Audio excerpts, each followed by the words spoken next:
त्या चरित्र माध्यमातून परमेश्वर तत्वज्ञानाच्या सिद्धांतानुसार स्वामी चक्रधरांचं श्रीमुखीचं असलेलं निरूपण आणि त्यातून स्वामींनी सांगितलेल्या सर्व सृष्टीचा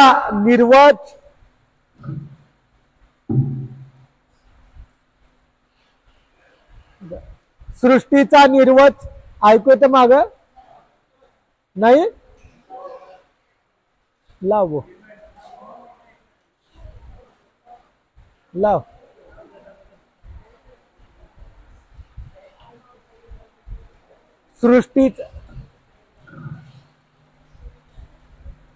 सृष्टीचा निर्वच आणि या निर्वचाच्या माध्यमातून चालू असलेलं चौकडी स्थळ,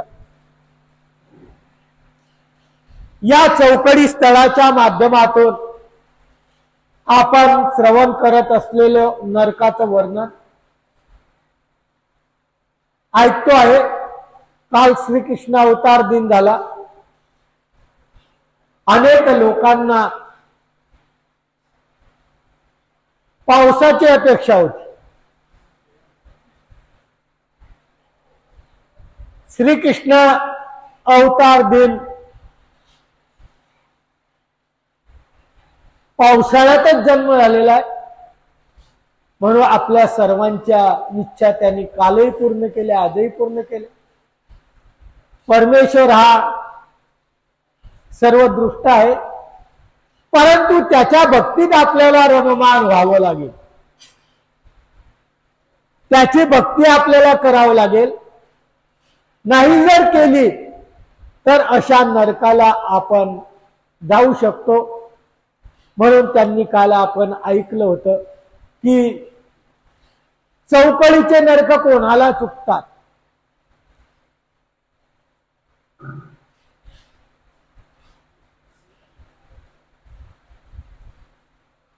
त्यांनी सांगितलं विपरीत वेद।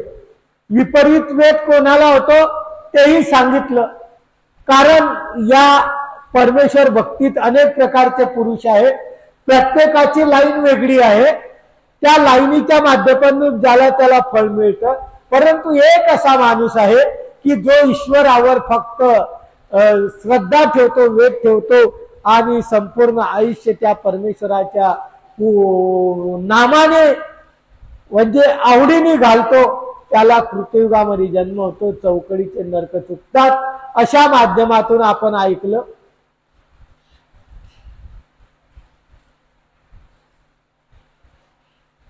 ज्याप्रमाणे कलियुगाचे नरक अक्षता सामर्थ्याच्या माध्यमातून, त्यामुळे नास्तात सुद्धा सामर्थ्याच्या माध्यमातून। जसं कलियुगात आपल्याला जन्म झाला चौकळीचा आक्षेप नाही, आता एकदाच चौकळीचा शिक्का लागतो, त्याच्यानंतर 6 वेळा जन्म झाला आपला माणसाचा असो बाईचा असो, 6 वेळा जन्म झाला चौकडी लागणार नाही। आपल्याला एकदा लागून गेली आहे, पण 6-7 जन्मानंतर जर एखाद्या वेळेस तुम्हाला परमेश्वराचा विपरीत वेद घडला तरीही चौकडी नसते।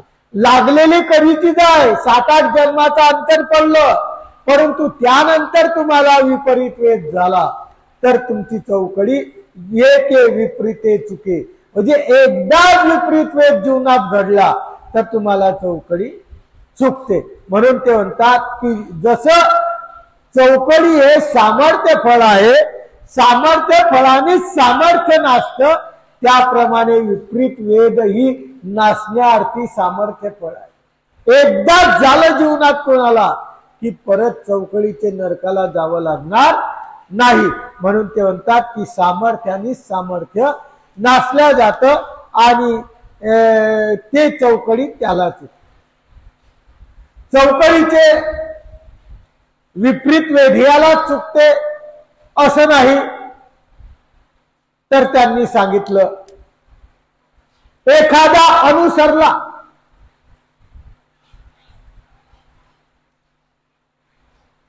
परंतु ज्ञानयुक्त अनुसरला,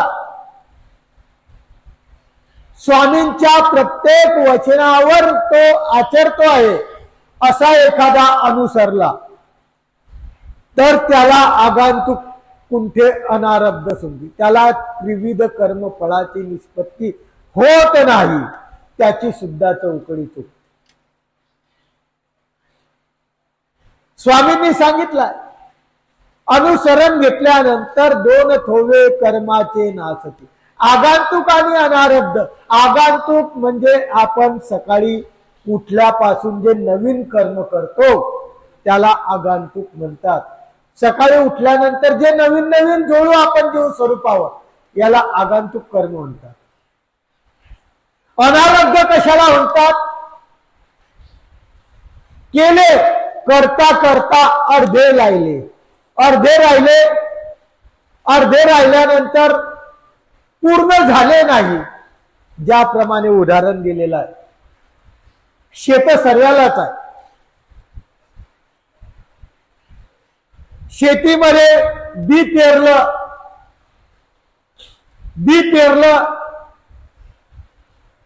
एवढी ज्वारी झाली आणि पाऊसच नाही आला. काय होतं?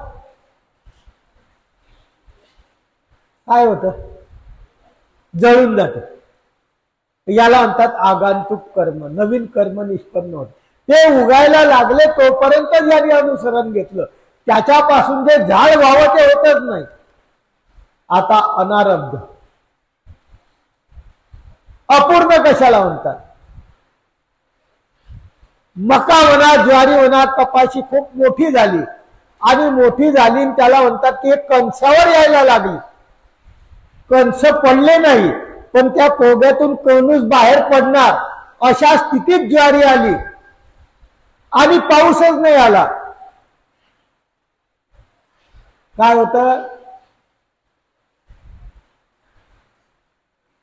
होतं? जळून जाते, तरी जळून जाते. अपूर्ण ज्वारी राहिली, पूर्ण होऊ शकली नाही आणि पाऊस नाही आला तर काय झालं? ते सुंकून गेली, सुकल्या गेली. त्याप्रमाणे आपले अपूर्ण कर्म असतात, काही आपण पूर्ण केलेले नाही. ते पापरूप असो का पुण्यरूप असो, ते अनुसरण घेतल्यावर ते काय होतात? त्या ठिकाणी पाणी मिळालं नाही, खत मिळालं नाही, म्हणून ते कर्म त्या ठिकाणी नासून गेले. त्याप्रमाणे चौकडीचा भोग ज्यांनी अनुसरण घेतलेला आहे ज्ञानयुक्त, त्याला ही चौकडी होती.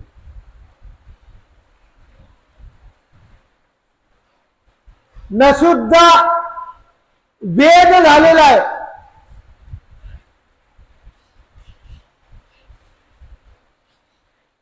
आणि तो वेद द्वापार युगात झालेला आहे. आणि द्वापार युगात वेद झाला, योगाने युग बदललं, कलियुग आलं. युग बदलतं म्हणजे काय? जसं आपलं 2024 संपली की 25 सुरू होतं, 25 संपली की 26 सुरू होतं. काय फरक पडतो का? त्याप्रमाणे द्वापार युग संपलं की लगेच कलियुग सुरू होतं. काहीच फरक पडत नाही, फक्त दिवस बदलतो. परंतु वरचा जेव्हा ज्याला परमेश्वराची आवडी होती, वेदवंत होता, आणि तो खाली आला कलियुगात, आता तो वरून खाली आला. इथं जन्म मात्र सांगितलाय, तो वरून जरी खाली आला तरी त्याला चौकडीचे नरक होता. उदाहरण, आपल्याला उदाहरण द्यायचं म्हटलं तर पांडवांचं दिलेलं आहे. पांडवांमध्ये फक्त एक अर्जुन होता, तो ज्ञानी होता. त्याला सर्व शंका कुशंका करून त्यांनी ज्ञान प्राप्त केलं होतं. पण राहिलेले 4, युधिष्ठिर, भीम, नकुल आणि सहदेव, हे 4 जे राहिले यांना परमेश्वरापासून ज्ञान झालेले नव्हतं. हे काय होते? वेदवंत होते. यांना जर कलियुगात थांबवलं असतं तर यांना चौकडी अक्षपली होती, अक्षती म्हणून आमच्या पक्षकारांनी सांगितलं, भाष्यकारांनी सांगितलंय. पांडवा हिमालया पाठवले ते कापा, म्हणजे पांडवांना हिमालयात पाठवण्याचं कारण काय, तर चौकडीचे नरक चुकवले. म्हणजे ते वेदवंत होते, ते जर इकडे आले असते तर त्यांनाही चौकडी झाली असती. म्हणून वेदवंत वरचा जर खाली आला तरीही त्याला चौकडी होत असते, असं यांनी या सिद्धांतातून सांगितलेलं आहे. पण ज्याला नसुद्धा श्रीमूर्तीचा वेद, मार्गाची आवड, त्याला चौकडी होते. आता ते म्हणतात काही लोक अनुसरले, म्हणजे संन्यास घेतला, अनुसरण घेतलं, पण त्यालाही चौकडी चुकत नाही. का चुकत नाही, तर आवडीपूर्वक घेतलं नाही, घ्यायचं म्हणून घेतलं. आवडीपूर्वक कोणतीच क्रिया त्यांनी जीवनात केलेली नाही. कोणतीही क्रिया करत असताना आवड पाहिजे, आणि आवड जर नसली तर तो जो आहे त्याचा अनुसरलेला जरी असला आणि त्याचं जर ज्ञान नसलं आणि फक्त अनुसरण असलं तरी चौकडी होती. तुम्हाला वाटत ज्ञान नसल्यावर अनुसरतील कसे? अनुसरण्याचे, संन्यास घेण्याचे बरेच प्रकार आहेत. काही भयाभेद घेतात. भयाभेद म्हणजे आपल्या नावाने ओरडतील, आपल्या जवळ राहिले ना आपण संन्यास घेतला नाही म्हणून ओरडतील गुरु लोक, म्हणून ते काय करतात, भीतीने संन्यास घेतात. याला म्हणतात भयाभेद. याला चौकडी अक्षपते. होणार का नाही होणार, तो भोग भोगणार का नाही भोगणार, तो प्रश्न खूप लांबचा राहिला. तो प्रश्न खूप लांबचा राहिला. त्याला चौकडी होते का नाही होते हा प्रश्न लांबचा, पण अक्षेपणार जरूर. काही लोक आहेत त्यांनी केलं म्हणून मी केलं असेही संन्यास घेतात, अनुसरण घेतात. त्यांनी घेतली म्हणून मी घेतली. चांगली गोष्ट आहे, वाईट गोष्ट नाही. परंतु अशा जीवाला सुद्धा चौकडी अक्षेपलेली आहे.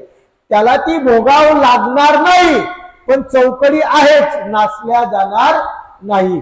परमेश्वर त्याच्याकडून कोणती तरी कुळक्रिया करून घेतील किंवा अपरोक्ष ज्ञानामध्ये ते चौकडी नासून घेतील, बाकी नासणार नाही. जशी विपरीत वेदी याची चौकडी आपोआप नासली, त्याला काहीच करावं लागलं नाही. जो ज्ञानयुक्त अनुसरलाय त्याची चौकडी आपोआप नासली, त्याला काही करावं लागलं नाही. अशा माध्यमातून चौकडी नासते कोणाला, हा जो त्यांनी प्रकार सांगितला त्याच्यामध्ये कोरा वेदवंत, त्यालाही चौकडी होत नाही.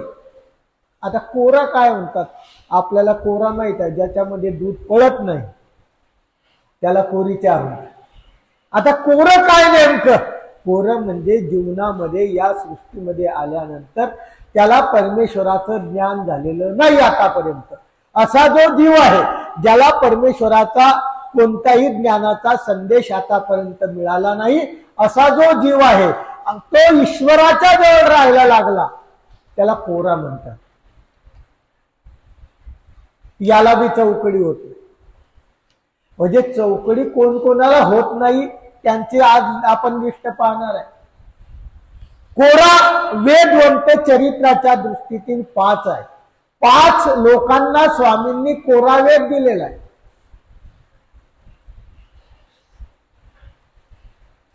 माहित आहे कोणते आहे?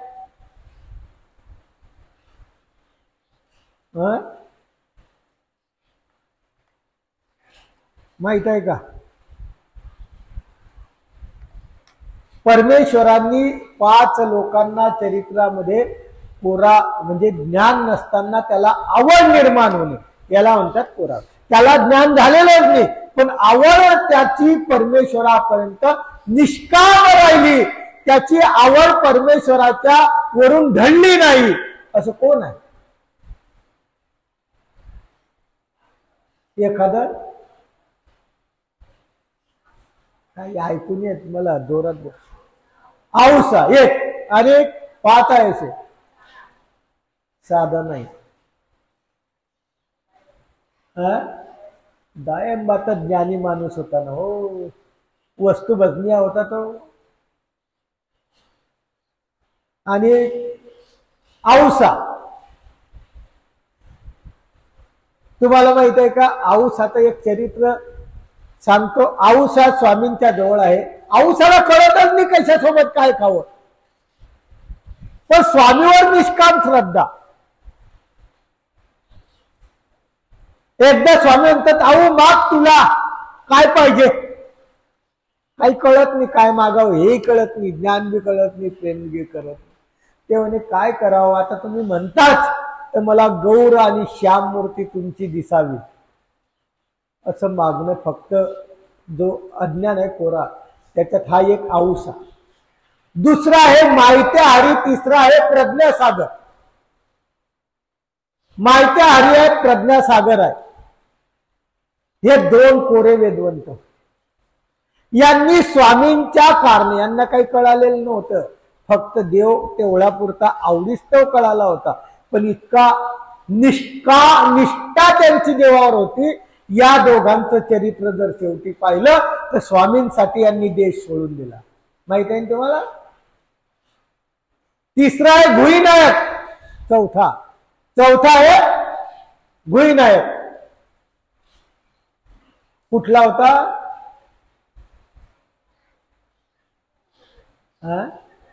चकलांबा. चकलांबाच्या जवळ राहणारा होता. काय गाव आहे त्या चकलांब्याजवळ, आंब्याच्या जवळ गाव आहे, तिथला तो राहणारा होता. स्वामींसाठी त्यांनी कपडे पाठवले होते, सर्व मार्गासाठी कपडे. आवडीपूर्वक त्याला वेद झाला होता, तो कोरा वेद. किती आले. 4. कोणकोणते.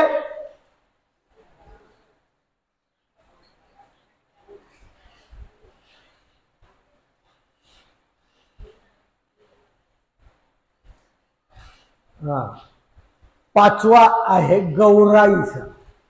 पाचवी आहे गौराईसा. असे 5 कोरे वेदवंत या चरित्रात झालेले आहे. यांना चौकडी, म्हणजे यांची चौकडी नासूनच गेली. बाकीच्यांना प्रयत्न करावा लागेल. जे देखोबेचे अनुसरले, भीतीने अनुसरले, यांची चौकडी नासेल, पण परमेश्वर त्याला प्रयत्न करून नाचतील. पण यांच्या क्रिया कशा, आपापच सामर्थ्याने जशी चौकडी नाचली, तसा कोरावेद ज्याला आवड लागली परमेश्वराची, यांची चौकडी आपापच जीव स्वरूपाहून काय आली, नाचली. असे चरित्रात हे 5 आहे. त्यानंतर कोणाला नाचते. लीळावशे ज्याला जन्म दिला. चौकडीचे नरक कोणाला होणार नाही. लीळावशे ज्याला जन्म दिला. परमेश्वराने स्वतः जन्मून घातलं. संत असंत सर्व परमेश्वराच्या याच्यावर आहे. कर्म ते सर्वे परमेश्वर निमित्त आहे त्याला, म्हणून त्याला कोणतंच असंत कर्म होत नाही, कोणत्याच वाईट कर्माला जात नाही, त्याला ही चौकडी होत नाही. उदाहरणार्थ वैराग्य देव. भट्टोबासाचा मुलगा, संन्यास घेतल्यानंतरचा मुलगा, त्याला चौकडी होणार नाही. आणि कोणाला होणार नाही. ज्याला लीळादानाचं आयुष्य दिलं. आयुष्य होतं, संपलं आणि परत आयुष्य वाढवलं. कोणाला दिलं. भट्टोबासांना. नागदेवाचार्यांचं आयुष्य संपलेलं होतं आणि परत त्याच्यानंतर जे आयुष्य दिलं ते लीळादानाचं परमेश्वराने आपल्या पदरचं आयुष्य दिलं. त्याला असंताची निष्पत्ती नाही, म्हणून त्यालाही चौकडी नाही. काय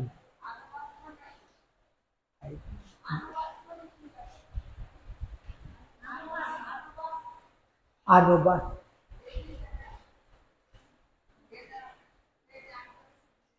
मांडीवर जन्मले ते डोळे उघडले नाही, त्यांना चौकडी होईल. म्हणजे चौकडी होईल म्हणजे चौकडी आक्षेपली होणार नाही ते अनुसरले, परंतु चौकडीचे त्यांना आक्षेपल्या गेलेली होती. त्यांना लीळावश नाही जन्मवलं ना, त्यांचे फक्त डोळे उघडत नव्हते, ते स्वामींच्या मांडीवर उघडले, ते मार्गाचा आधारस्तंभ झाला, वाद नाही. पण चौकडी परमेश्वराला त्याची नासावच लागेल, नासली नाही. जशा या क्रियेने आपोआप नासतात. जसं एखादा साबण घेतला, डागाला लावला कपड्याला की आपोआप तो डाग काय होतो, नष्ट होतो. पण केळीचा डाग असला,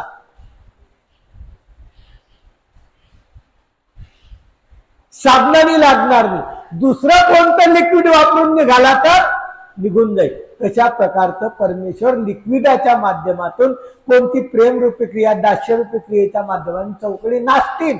नाचणं वेगळं आणि हे काय आहे, आपोआप नष्ट होणं वेगळं. हे जे पुरुष सांगितले यांना आपोआप चौकडी नष्ट झाली, कोणताही प्रयत्न करावा लागणार. किती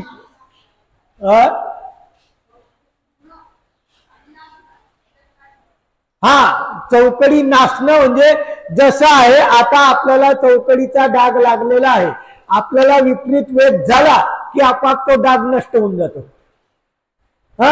तो जीव स्वरूपाचा चौकडीचा डाग नष्ट होऊन जातो. आणि तुम्ही जर वेदेशी अनुसरले, ज्ञानयुक्त अनुसरले नाही किंवा भयाधेन अनुसरले, तुम्हाला चौकडीचा डाग आहे, तो नासला नाही आणि तो तुम्हाला पूर्ण संबंधही झाला, तर अपरोक्ष ज्ञान झाल्यावर तो डाग तुम्हाला काय करावं लागेल, नासावा लागेल. हा फरक आहे. हा आपोआप पुसला गेला, याला नासावा लागेल. दोघांमध्ये हा फरक आहे.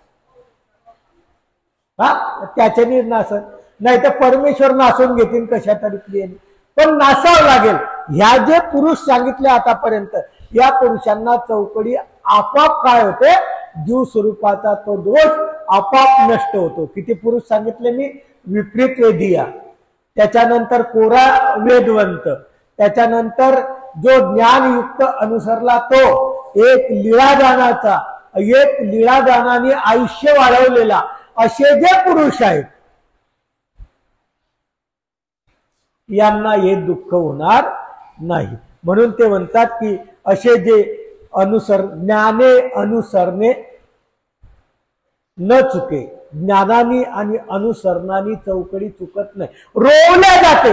लक्षात ठेवा, रोवणे म्हणजे काय, आता एखादं आपण जोडलेलं आहे त्या ठिकाणी ते थांबलं, याला काय म्हणतात, रोवलं, स्तब्धलं, थांबलं. ते आहे तुमच्या जीव स्वरूपावर, तुम्हाला त्याचा भोग होणार नाही, पण तिथं काय झाला, थांबला. आता थांबला म्हटल्यावर तो दगड तुम्हाला उचलून बाजूला, आज नाही तर उद्या करावंच लागणार. आज आपल्याला नळत नाही तो दगड, पण उद्या नळेल, म्हणून तो दगड उचलून बाजूला ठेवणं. तशी चौकडी जे अनुसरलेली आहेत, ज्ञानाची वेदेशी भयाभेन, त्यांना ती चौकडी रोवल्या गेली म्हणजे तब्दली.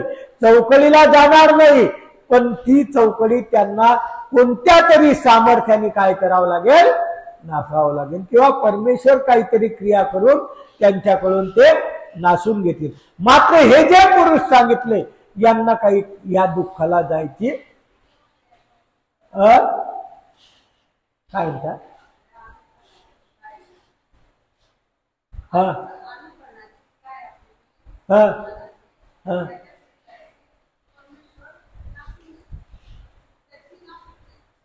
परमेश्वर नाचून घेतात ना.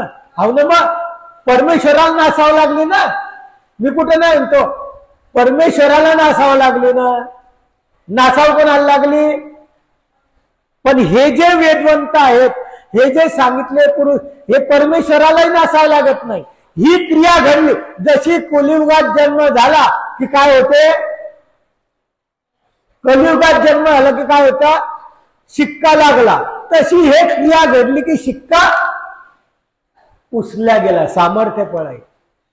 तसं ते नाही ना, परमेश्वर नासून घेतील तो प्रश्न पुढचा राहिला, पण नासाव तर लागली. हे जे पुरुष सांगितले यांना परमेश्वराला सुद्धा नासण्याची गरज नाही. म्हणजे ती क्रिया अशी आहे की सामर्थ्य रूप आहे. जशी ती सामर्थ्य रूप आहे तशी ही जी घडली आहे क्रिया सामर्थ्य रूप आहे. आपोआप जीव स्वरूप काय झालं, स्वच्छ झालं. याला म्हणतात चौकडीचे दुःख इतक्या लोकांना भोगावं लागत नाही. म्हणून ते म्हणतात की असे जे ज्ञान अनुसरण घेतात एकाहून एक थोर आहेत, परंतु त्यांना न चुके रोवल्या जाते, ते भोगावं लागेल. कधी कधी वचनांतरी आता नाही तर पुढं माग ते भोगावं लागेल. म्हणून ते म्हणतात की जर कदाचित आपल्याला चौकडी नासायची असली, आपोआप नासायची असली, तर अशा 5-6 पुरुषांना, 5-6 पुरुष म्हणजे कोरा वेद म्हणते ते 5 वेगळे, मी जे सांगितलं विपरीत वेदिया तो वेगळा, लीळादानाचा वेगळा, ज्ञानयुक्त अनुसरलेला वेगळा, लीळादान आयुष्य देऊन वेगळा. दुसरी गोष्ट अनेक कोणाला नाचते, ज्याची उटटणे रूप लीळा केली, ज्याची उटटणे रूप लीळा केली. म्हणजे काय तुम्हाला माहित आहे, श्री प्रभू बाबा गेले आणि त्यांनी अळी हातावर घेतली आणि अळी हातावर घेतलीने काय केली माहित आहे तुम्हाला, रगडली. रगडली काय झालं, त्या जीवाची लीळा फळाला गेला, पण त्याला चौकडी नाही. जर अक्षेपली असली तर असं तो कधीतरी मानवाच्या जन्मात आला, त्याला जर चौकडी असली तर त्या जीवाला चौकडी. ज्याचंही उटटणे रूप लीळा परमेश्वराने स्वतः केली. म्हणजे परमेश्वर ज्याच्या मृत्यूला आज झाला त्याला चौकडी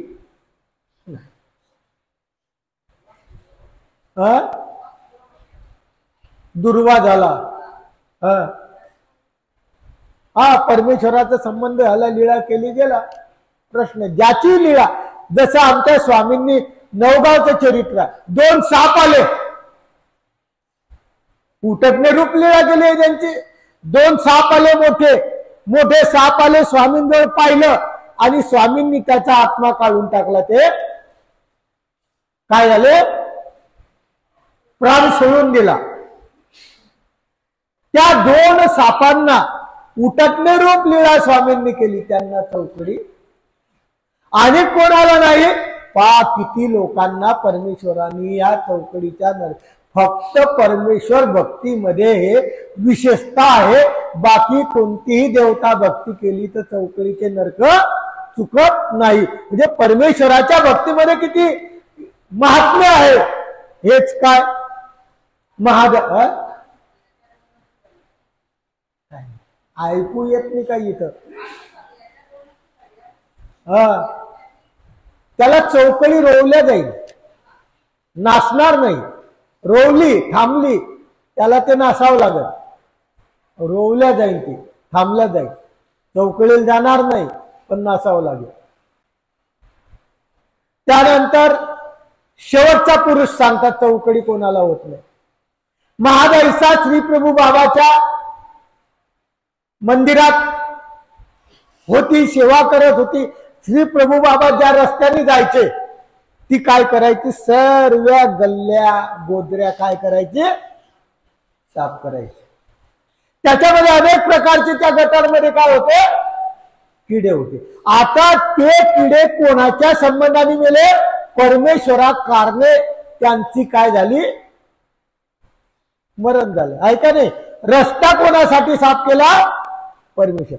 त्यांच्या मृत्यूला आत कोण झालं, परमेश्वर. त्या जीवांना सुद्धा चौकडी नाही, त्या जीवांना सुद्धा चौकडी नाही. म्हणून अशा माध्यमातून हे जे पुरुष आहे 7-8-10 पुरुष यांना चौकडीचे नरक होत नाही. आणि सर्व पुरुष ईश्वर धर्माचे आहेत. तुम्हाला अन्य धर्माचा एखादा जीव सापडणार नाही की त्याची चौकडी देवतेने चुकवली. कारण देवता कर्म हलवू शकत नाही. देवतेकडून कर्माचा नाश होत. कर्माचा नाश फक्त कोण करू शकतं, परमेश्वर. परमेश्वर भक्तीमध्ये एवढं सामर्थ्य आहे की तुम्ही कर्माचा नाश परमेश्वर भक्तीच्या माध्यमातून अशा चौकडीच्या दुःखापासून मुक्त होऊ शकतात. हे परमेश्वराची या भक्तीमध्ये विशेषता आहे, ते यांनी सांगितले. यांना चौकडी चुके.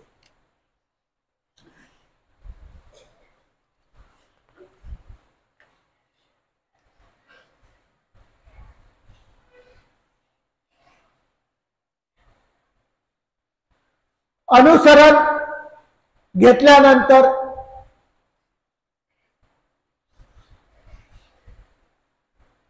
न सुद्धा अनुसरण घेतलं, ज्ञानयुक्त नाही घेतलं, फक्त अनुसरलं,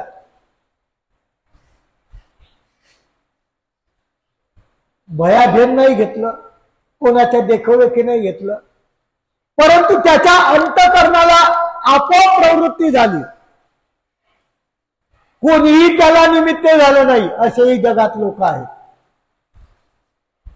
त्याचाच त्याला पश्चाताप आला आणि त्यांनी आपल्या आपल्या याच्याने अनुसरण घेतलं. ज्ञान नाही, घेऊन टाकायचं, परमेश्वराकारणे देह अर्पण करायचं, कोणतंच काही माहीत नाही, परंतु अर्पण केलं. असा जर असला तर अशा जीवाला चौकडी अक्षेपलेली जाय.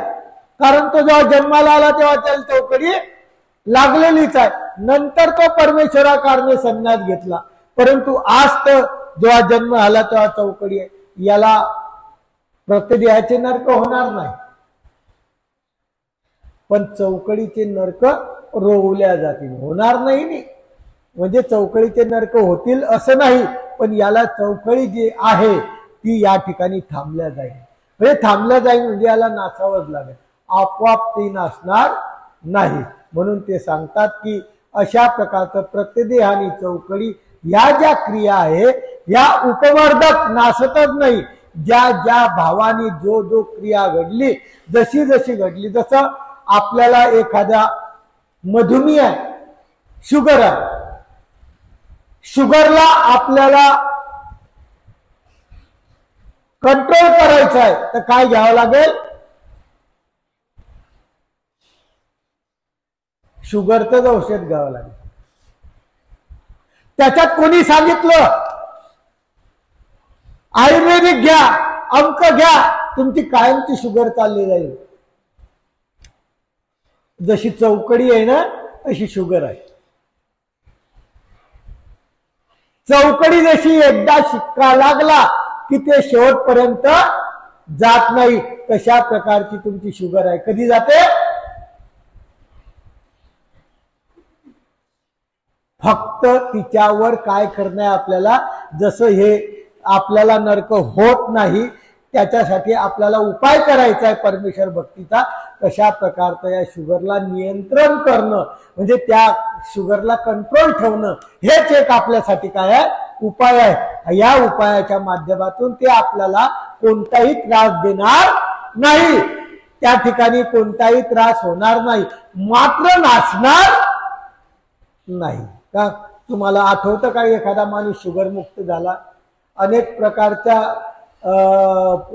जाहिरात वाचत असतात, पण शुगर बिमारी अशी आहे की ती मुळात जात नाही. कारण प्रकारे जसा आहे शरीरातला जो अवयव आहे तो काम करायचंच थांबून जातो, त्याच्यामुळे ते शुगर जी इन्शुरन्स शरीरात तयार होत नाही, त्या गोळीच्या माध्यमातून तयार करावं लागतं.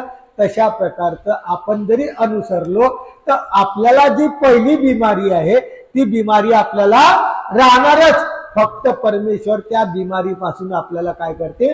काही बाधा होऊ देणार नाही, काही आपल्याला त्याच्यापासून दुःख होऊ देणार नाही. फक्त ती आपल्याला जेव्हा सामर्थ्य होईल तेव्हा ते नासावं लागेल, तोपर्यंत नाही.